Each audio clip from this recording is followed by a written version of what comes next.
So, are you working really hard and always on the go and super busy, but still not accomplishing what it is that you want to achieve?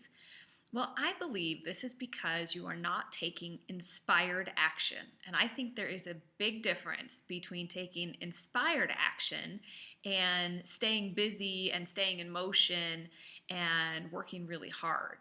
I think that requires a lot of force and a lot of effort and leads to stress and overwhelm, where inspired action is an ease and a flow and aligning you with exactly the right situation or people or resources that you need in order to achieve whatever it is that you want to accomplish.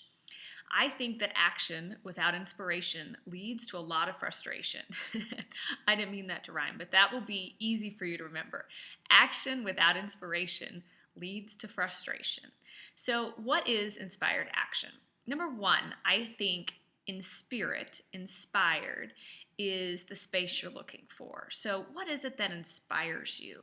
What is it that really makes you feel in spirit? And the feeling of love and joy and gratitude? Is it nature? Is it getting quiet? What is it for you?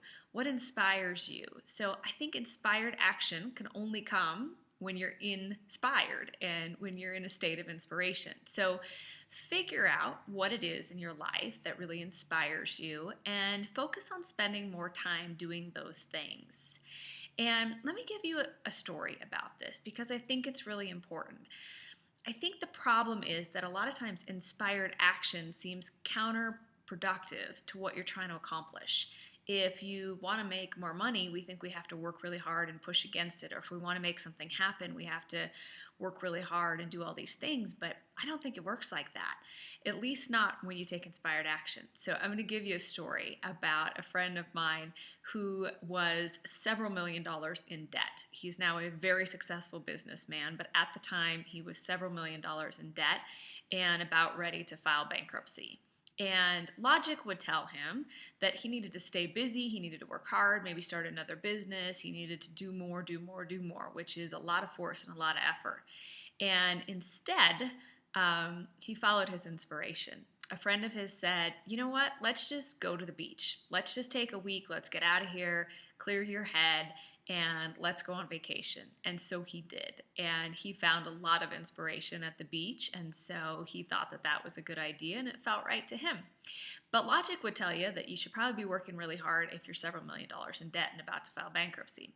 So he and his friend go to the beach and they are laying on the beach and they get talking to this guy next to them. They made friends with this guy. And long story short, the guy that they met at the beach ended up being his biggest investor and saved his business, saved him from bankruptcy, and continues to be his biggest investor.